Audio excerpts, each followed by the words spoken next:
আমি income certificate কেনেকৈ apply কৰিব পাৰোঁ জানো। ফাৰ্ষ্ট আমাক গুগল ক্ৰম ব্ৰাউজাৰ ওপেন কৰিব লাগিব। নেক্সটত ইয়াত লিখিব লাগিব আহিব। ফাৰ্ষ্ট যিটো আহে সেইটো আমি ক্লিক কৰি দেন অফিচিয়েল পেজত আমি ভিজিট কৰিব পাৰোঁ।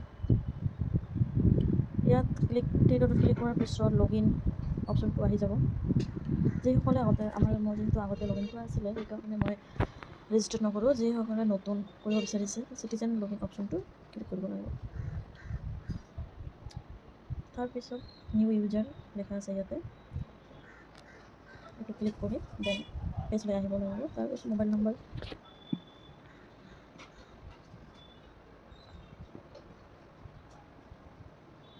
দি পেলাই OTP দিব লাগিব।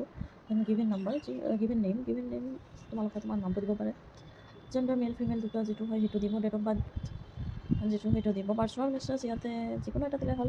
ইউজাৰ নেম তোমাৰ মোবাইল নাম্বাৰ দিব পাৰে এণ্ড পাছৱৰ্ড কনফাৰ্ম পাছৱৰ্ডটো দি পেলাই কেপচা দি পেলাই চাইন আপ কৰি ল'ব। যিহেতু মোৰ আগতে ৰেজিষ্টাৰ কৰা আছে সেইকাৰণে মই আৰু নতুনকৈ ৰেজিষ্টাৰ নকৰোঁ।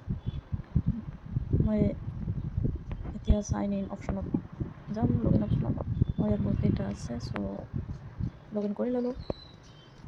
স্কিপ এই পৰ্টেলটো কিছুদিন আগতে যেতিয়া নিউ ভাৰ্জন আহিছে সেইকাৰণে আমাক ইউৰ এপ্লিকেশ্যন এটা অল্ড ভাৰ্জনত যাব লাগিব। তাৰপিছত ইয়াত লিখিব লাগিব আমাৰ যিকোনো ইনকাম চাৰ্টিফিকেট